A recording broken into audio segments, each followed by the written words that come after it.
kepiawaian juga untuk milih kasus yang relevan dengan RPS dan juga yang dekat dengan mahasiswa, yang menarik untuk didiskusikan gitu. Jadi dalam satu kelas itu kasusnya cuma satu. Jadi dari awal itu ditawarkan satu kasus, skenario kasus, nanti masing-masing mereka belajar secara individu, tahapan berikutnya group discussions, nanti sharing di kelas begitu. Itu pemahaman saya yang mungkin belum lengkap. Jadi kasusnya menurut saya itu cuma satu, jadi nggak diserahkan kepada mahasiswa untuk nyari kasus, bukan gitu. Jadi kita nyari kasus yang relevan dengan mahasiswa, yang mungkin yang autentik gitu, yang enak untuk didiskusikan, yang menarik untuk didiskusikan, tapi juga relevan dengan materi perkuliahan kita. Evaluasinya menurut saya kita tuh harus melihat prosesnya. Jadi karena ada tahapannya mulai dari mahasiswa mempelajari kasus secara individu, nanti kita juga harus mengikuti mereka berdiskusi dalam kelompok. Idealnya seperti itu. Jadi kita harus memberikan feedback juga, mengarahkan mereka biar diskusinya ngelantur gitu kan. Tapi tidak harus ada suatu kesimpulan yang sama dalam satu grup itu. Kita akan tujuannya untuk mencari ilmu sebenarnya. Makanya kasus yang ditawarkan itu sesuatu yang dilematis begitu. Yang jawabannya belum tentu satu. Jadi jawabannya bisa dua, bisa tiga. Di sana juga kita belajar nanti bagaimana misalnya itu berargumentasi, menerima pendapat orang gitu. Jadi prosesnya yang kita lihat. Makanya itu lebih banyak pada ilmu-ilmu sosial, bukan ilmu eksak. Jadi menurut saya itu kasusnya harusnya satu, bukan mahasiswa yang jadi kasusnya. Gitu. Terima kasih. Betul, sepakat saya itu Pak. Karena termasuk juga misalnya kalau kita di pendidikan bahasa Inggris ini jujurnya mungkin kalau di ilmu skill kita tuh mungkin kurang pas lah gitu ya, tidak terlalu pas. Tapi bisa lah dicari ya. Maka desainernya itu kan dosen tuh kan, termasuk project tadi itu desainernya dosen. Dia harus menentukan kira-kira timeline besarnya bagaimana, nanti serah pelaksanaan bisa masing-masing kan. Nah, tapi misalnya kalau mata kuliah itu mata kuliah KIP misalnya pengantar pendidikan, kebijakan pendidikan itu menarik sekali saya pikir itu. Karena kan ada banyak hal di situ kan. Ya kan? Nah, betul itu, makanya tidak semua bidang ilmu bisa cocok di situ. Kalau terkait dengan diskusi tadi Pak, nanti kita bisa lihat juga kan anak ini bisa juga misalnya mereka kita suruh diskusi kelompok itu misalnya pakai Zoom sendiri-sendiri misalnya gitu kan. Lalu mereka merekam, tapi merekam itu kan sebenarnya lebih kepada akuntabilitasnya saja gitu. Nah, mungkin bagian klarifikasi itulah tadi saya bilang dalam range yang rangkaian yang saya buat itu salah satu titiknya adalah ada bagian di mana kita conference dulu, kita lihat di mana ya kata tanda kutipnya itu di mana ngelanturnya. Kalau ngelantur, nah di situ kita kita kasih aba-aba lah gitu ya, baru dia selesaikan. Saya pikir gitu, Pak Rida, terima kasih. Ya tadi siapa? Bu Yusra ya? Bu. Wabarakatuh. Maaf ini tidak menghidupkan video kameranya. Makasih Pak Dedi, Mbak Reli kesempatan yang diberikan. Pak Dedi, ini Ibu kan mengajar, memang alhamdulillah sudah pakai LMS terus gitu ya. Tapi khusus untuk mata kuliah yang teater itu kan semester ini ada mata kuliah penyutradaraan. Nah, Ibu kan bingungnya tadi dalam pembagian waktu tadi jamnya. Jadi kalau selama ini kan sudah minggu ke-6 ya, lalu Ibu siapkan PowerPoint, PPT gitu ya, PPT. Terus Ibu yang menjelaskan kepada mereka beberapa menit, ada diskusi segala macam ya. Terus mereka diberi tugas sesuai dengan tahapan-tahapan sampai mereka nanti bisa menyutradari sebuah naskah. Naskahnya itu juga mereka disuruh mencari dulu, terus diseleksi mana yang layak kan gitu. Dalam prosesnya mulai dari minggu ketiga sudah ditetapkan naskah yang mana, dan masing-masing mereka berbeda gitu. Jadi hanya ada 5 naskah. Jadi barangkali hanya mungkin nanti ada 3 orang yang sama naskahnya. Jadi dibagi.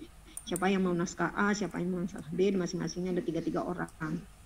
Nah, setiap minggu mereka itu merekam proses mereka menyutradarainya. Karena kita kan masih daring ini. Nah, kalau luring kan biasanya memang kita lihat langsung.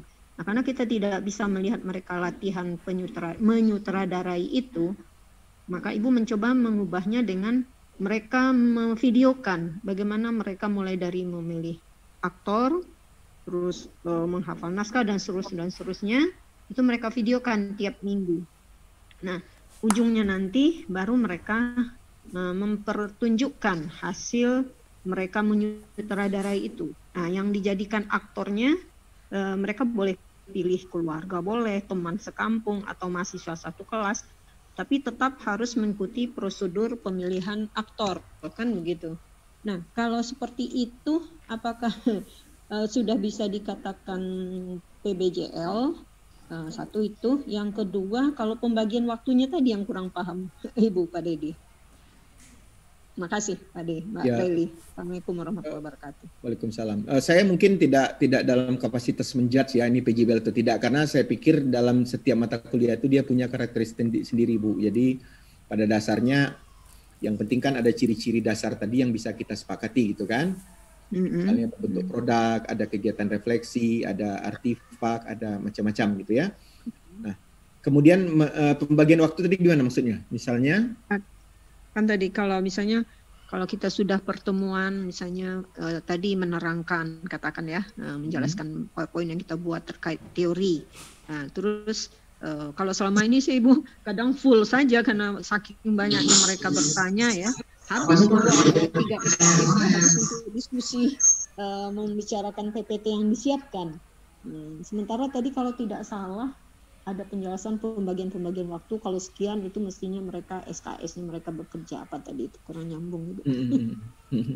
Iya, betul. Tapi memang sebenarnya kan itu artinya gini, kita ketika merancang itu kita harus mempertimbangkan juga di mana bagian hak mahasiswa, di mana kewajiban dosen, gitu kan. Nah, betul sih kalau misalnya Ibu misalnya mau saya satu pertemuan ini full aja semua, enggak apa-apa juga saya pikirkan. Apalagi kalau di bagian awal tentu perlu banyak sekali yang dijelaskan itu.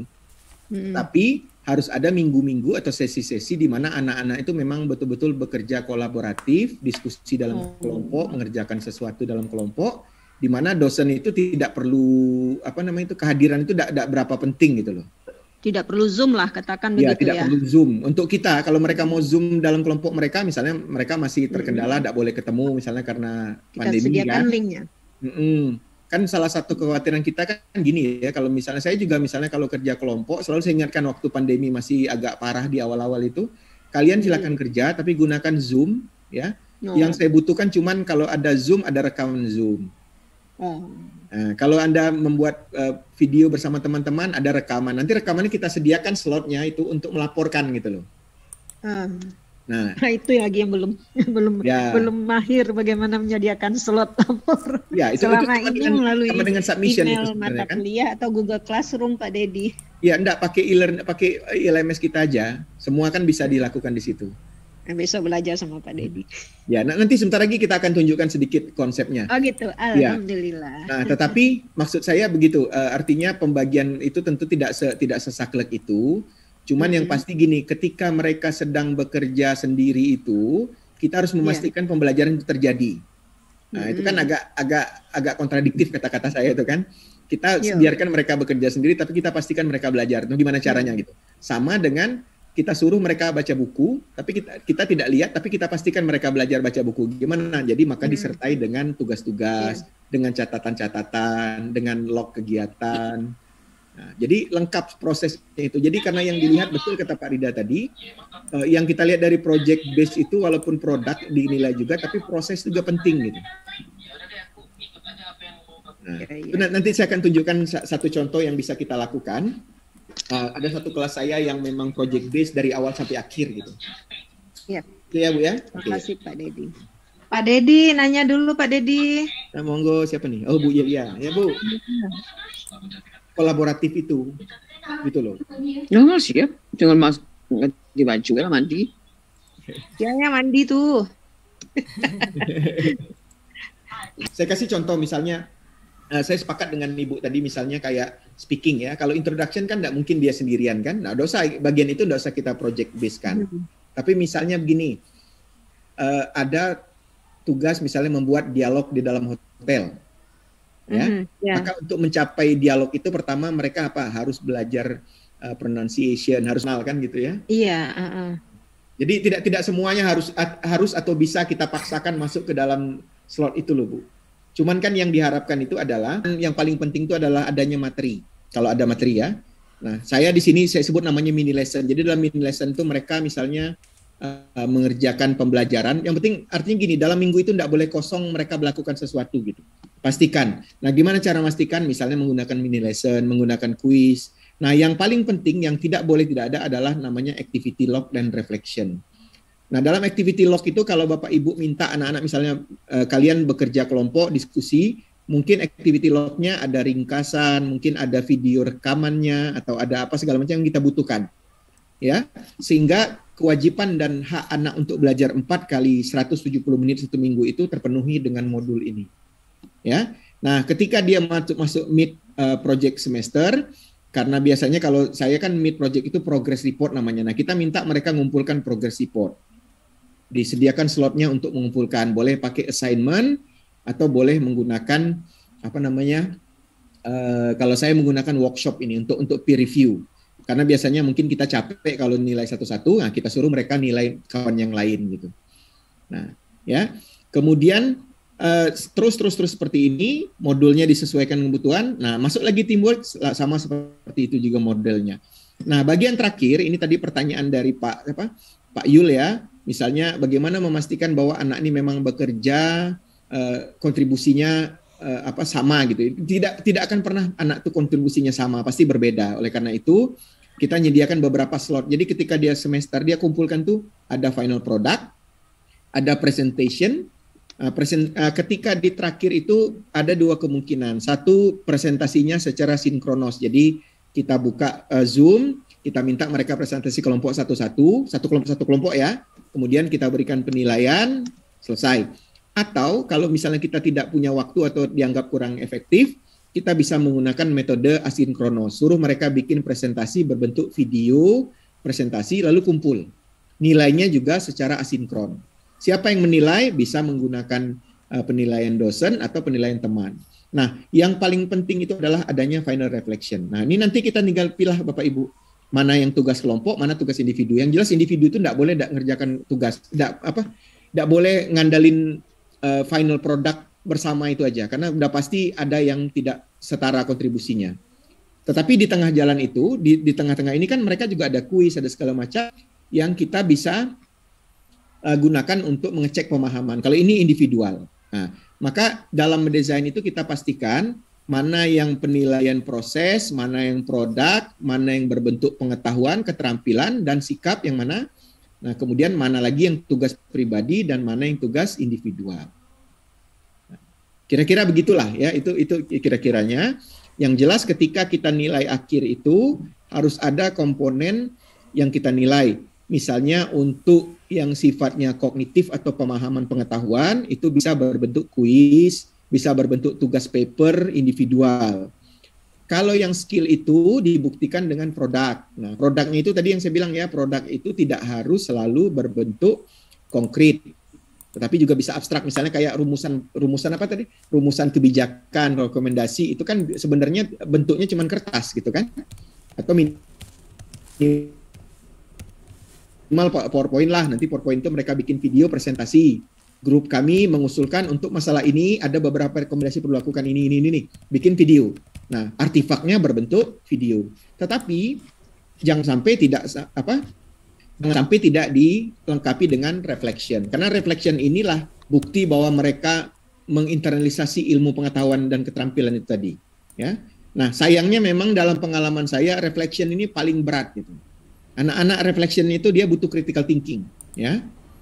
Sangat-sangat butuh. Oleh karena itu memang tidak segampang kita katakan, tapi minimal kita lakukanlah dulu gitu. Nanti proses dia misalnya berhasil 100% atau tidak itu tidak juga gitu. Tetapi pastinya kasar ngomongnya itu kalau kata orang itu kalau makan gula cubada itu walaupun cuma kuahnya tapi tetap terasa nangkanya kan gitu. Jadi pasti dapat lah gitu ya. Nah, seberapa dapatnya itu masing-masing tentu punya perbedaan. Maka harus ada batas-batas mana tugas individu, mana tugas kelompok, mana yang sifatnya penilaian kognitif, mana keterampilan. Nah, kalau sikap itu Bapak Ibu bisa menggunakan rubrik penilaian sikap.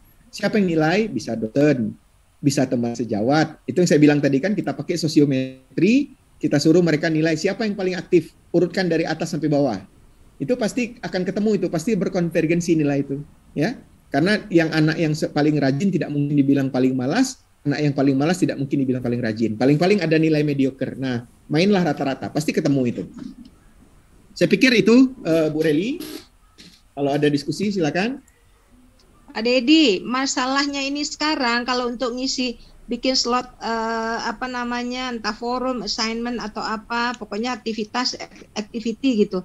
Nah, cuma kalau di saya masalahnya adalah untuk penilaian itu Pak Dedi. Misalnya di minggu pertama ada tugas saya kasih gitu. Nah, untuk penilaian memang saya belum saya aktifkan. Misalnya tanggal sekian diberi nilai gitu kan, minimal tanggal sekian sudah dinilai. Belum aktif karena memang jadi mahasiswa ngumpul tugas sudah dikumpul. Tapi untuk penilaian belum saya ini kan karena terus terang memang belum begitu paham tentang penilaian ini. Oke. Gitu. Baik. Salah satunya kan Bapak Ibu ya, kalau ngumpul tugas itu kan biasa kita pakai assignment kan, ya. Yeah. Nah, selama ini assignment itu kan kalau kita mau cepat kita pakai nilai holistik, bulat aja gitu, 0 sampai 100, 60 misalnya gitu kan. Nah, tapi kita bisa dan sebenarnya sangat baik, apalagi untuk PJBL itu kita menggunakan rubrik. Nah, gimana caranya? Kalau Bapak Ibu balik ke assignment, ya, ini kan assignment ya, saya tidak akan jelaskan gimana cara buatnya karena sudah cukup banyak dikerjakan. Nah, maka dalam assignment itu di bagian setting, ini ya, kalau kita klik setting sini ada namanya advanced grading, ya, advanced grading. Kemudian kita klik. Nah, kemudian kita pilihlah apa jenis grading kita inginkan. Saya menyarankan menggunakan rubrik. Ya, kalau simple direct grading itu nilai bulat ya, nilai holistik. Kalau rubrik itu nilai analitik. Kalau marking guide itu ngumpulin poin. Ya, misalnya grammar errornya berapa dikurangi, misalnya itu marking guide. Nah, kita pakai rubrik aja. Rubrik. Ya. Nah, ini agak tricky sedikit karena memang ikonnya itu tidak sempurna itu ya, karena masalah bootstrapping itu. Kalau kita belum punya rubrik sama sekali, kita pakai yang tombol sebelah kiri yang terpotong ini. Tapi kalau kita sudah punya, kita tinggal copy paste namanya. Jadi saran saya kalau misalnya Bapak Ibu terbiasa menggunakan PJBL ini, buatlah beberapa jenis rubrik. Ya, nanti tinggal pakai ulang gitu. Nah, kita tunjukkanlah membuat rubrik baru, klik rubrik baru. Nah, ini saya tunjukkan praktek yang biasa saya lakukan. Kalau saya minta anak membuat media, maka saya sudah punya rubrik dasar, ya. Jadi misalnya kita sebut saja misalnya media rubrik, ya. Nah, di sini di bagian yang paling kiri memang tampilannya jelek sekali Bapak Ibu ini karena masalah bootstrappingnya tidak cocok antara template dengan Bootstrap 4, jadi agak aneh sedikit. Tapi sebenarnya kalau kita lihat sama bagian sebelah kiri ini namanya apa namanya istilahnya parameter ya atau kriteria. Misalnya karena kita anak ngajar bahasa, tentu walaupun mereka bikin media jangan pula bahasa Inggrisnya babak belur kan gitu ya. Jadi kita kasih satunya language. Kalau mau dijelaskan apa yang dimaksud language, misalnya vocabulary harus bagus, itu silakan. Nah, di sini Bapak Ibu isi dengan level, dengan angka. Ya, misalnya kalau saya biasanya pakai 4, very poor itu kasih nilai 1. Ya, kemudian salah eja. Nah, very poor. Ya, kemudian di sini misalnya poor nilainya 2 poin. Ya, kemudian ini good 3 poin. Ya. Kemudian kalau kurang lagi ke kanan kita tambah at level, ya, very good, nilainya 4. Jadi 1, 2, 3, 4. Nah, ini sebelah ke kanan itu namanya level kan. Nah, level itu ada deskriptor, ada angka. Nah, kemudian untuk yang kriteria berikutnya kita tinggal klik add criterion.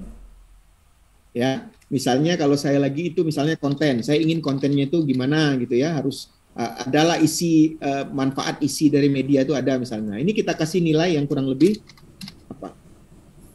Ya, dan ini tidak harus simetris Bapak Ibu, tidak harus misalnya semuanya 1/4. Mungkin ada yang saya pengen 3 aja gitu ya, itu tidak masalah. Yang penting angkanya pasti. ya, very poor, poor, good, dia harus tahu itu. Maka rubrik itu adalah bentuk yang paling baik untuk project base, ya, gitu. Nah, jadi Bapak Ibu mengerjakan penilaian agak lebih rumit memang, betul, harus diakui itu ya. Jadi kalau ngasih nilai, wah, saya paling enak ngasih nilai 70, 80, tapi kan itu kan satu nebak-nebak, yang kedua dia tidak memberikan efek apa-apa pada anak-anak. Paling-paling, oh kau bagus, aku jelek. Jeleknya di mana, bagusnya di mana, enggak ada yang ngasih tahu gitu. Jadi oleh karena itu pakai rubrik. Jadi kalau kita kasih, nanti kalau kita tandai ini 2, ini 4 ini, mereka tahu, oh saya bagusnya di sini, kurangnya di sini, lemahnya di sini, kuatnya di sini. Nah, itu pakai rubrik. Ini pakai assignment Bapak Ibu, ya. Pakai assignment. Kalau misalnya kita menggunakan workshop, misalnya untuk apa? Untuk penilaian sejawat, nah itu kurang lebih sama, ya. Saya mana yang workshopnya? Ini kayaknya nih. Nah, ini misalnya. Ya. Nah, ini sama, kita di sini klik edit assessment. Nah, cuman dia bedanya dia bentuk vertikal gitu. Jadi dari atas ke bawah gitu. Tapi sama aja gitu, aspek atau kriteria, kemudian ada poinnya, tipenya poin ya, maksimum grade-nya berapa. Nah, kalau menggunakan workshop, anak-anak nanti akan menilai hasil kerja teman-temannya. Saya akan contohkan yang tahun lalu, mata kuliah yang sama. Bentar ya. Kita lihat bagaimana apa yang ditampilkan di situ. Users, kok users? Nah, kita masih ada sekitar 8 menit, saya akan contohkan satu yang sudah kejadian betul.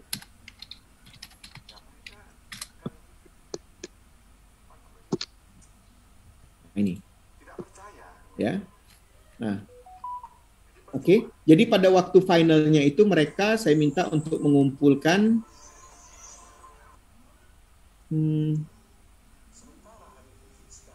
ini apa yang mana itu? Sebentar.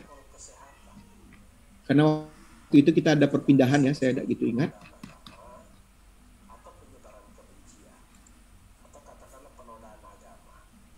Nah ya ini. Jadi semester report ini kerja kelompok Bapak Ibu ya. Jadi assignment kita buat kelompok. Kalau saya di sini misalnya contohnya ya, ini si namanya Zilhan, tapi dia mewakili teman-temannya satu kelompok C namanya. Nah, kalau pakai rubrik, kita nilainya seperti ini, Bapak Ibu. Saya bahkan punya 1, 2, 3, 4, 5 rubrik. Ada language, ada konten, ada teknologinya atau formatnya, ada reflection-nya, ada proses refleksi, ada completeness-nya. Bahkan kalau mau kita bisa berikan catatan di sini. Kenapa saya bilang ini good? Kenapa bilang very good? Itu. Nah, capek kah? Ya capek tentu saja gitu. Ya kan? Tapi itu tadi capeknya itu sebenarnya hanya membagi saja. Kalau kata orang fisika itu hukum kekekalan energi itu, energi tidak bisa hilang, dia hanya bisa berubah. Jadi capek sekarang, enaknya besok, atau capeknya besok, enaknya sekarang. Itu suka-sukalah gitu. Atau capek sekarang, besok juga capek, bisa juga sebenarnya. Jadi ya. Nah, atau yang ini yang yang apa tadi? Workshop ya. Kita lihat. Ada beberapa bagian di mana saya berharap mereka bisa menilai temannya. Satu, karena mungkin saya pemalas, artinya saya pengen santai-santai gitu kan. Tetapi di sisi lain mungkin bagus juga untuk mereka, supaya mereka bisa belajar berpikir kritis, ngasih nilai ke anak-anak. Bentar loh, kalau di sini kayaknya enggak ada ya. Saya coba lihat yang lain.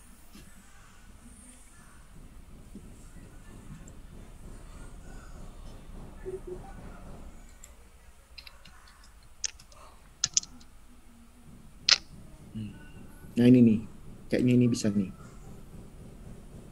Ya.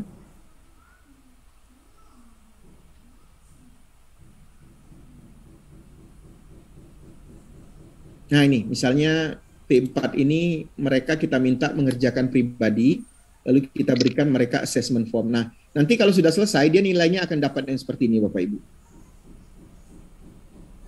Ya. Ini nilai dari temannya. Jadi si A nilai B nilai C nilai D, segala macam. Kalau kita lihat di formnya, assessment formnya, saya punya 1, 2, 5 aspek. 5 aspek penilaian. Ya. Ketika dia sudah dinilai seperti ini, nanti anak itu akan melihat nilai mereka seperti ini. Nah, jadi aspek 1 dari 4 sampai 5, dari 1 sampai 5 dapat 4, dari 5 dapat 5. Dan di sini dia menggunakan, anak ini memberikan komentar. Jadi ada catatan komentar. Kita paksa mereka untuk mengomentari setiap tag. Jadi dia sebenarnya begini nih, pelan-pelan dia nanti akan membangun critical thinking anak-anak. Dipaksa gitu, ya, dipaksa untuk dibangun. Gitu. Ya kan? Ya. Saya pikir dari saya itu dulu contoh-contoh. Kalau ada diskusi silakan Bu Sekpro, Sekjur. Kalau boleh ya, tanya boleh. Ya, silakan Pak, langsung aja dak. Mungkin masih ada waktu sedikit aja. Ini masalah pelaksanaan, terutama untuk case based method. Ini kan urutannya ada individual preparations, baca kasus masing-masing siswa. Terus nanti ada team discussion atau group discussions. Yang terakhir nanti ada classroom discussions. Untuk keperluan dokumentasi dan evaluasi mungkin kita kan perlu merekam, ya. Kita tahu kan kalau kita pakai online learning kita pakai Zoom, ya. Dan ada kelebihan yang cloud recording dibandingkan yang lokal. Ada nama partisipan yang bisa dimunculkan, ada gallery yang bisa juga dimunculkan. Mungkin juga ada audio transkrip kalau pakai cloud barangkali. Akun yang kita pakai sekarang bisa nggak merekam di cloud? Itu aja. Sebenarnya sih katanya tidak bisa, karena kan dibayangkan kalau 140 akun semuanya merekam kan lumayan tuh. Jadi biasanya yang disarankan tuh lokal. Tapi kemarin itu ada beberapa kali saya coba untuk merekam secara cloud, ya dia jalan merekamnya, cuman di mana rekaman itu tidak ketemu gitu. Saya lihat nggak ada pilihannya kalau di saya. Ada kalau ini mungkin sedikit tambahan informasi ya. Bapak Ibu kan dalam pelatihan kemarin kan saya tunjukkan Bapak Ibu menggunakan menggunakan ini ya, virtual meeting ini ya, external tool ya. Sebenarnya cara yang lebih baru itu, yang lebih integratif itu yang ini, menggunakan Zoom. Caranya gimana tuh? Ya seperti biasa, turn editing on. Kemudian end activity, kita pilih Zoom meeting ini. Oh, Zoom meeting. Ya baru ini baru nih, belum sampai 2 bulan rasanya. Oke, terus? Nah nanti di sini kalau tidak salah itu ada bagian di mana kita merekam, rasanya ada gitu.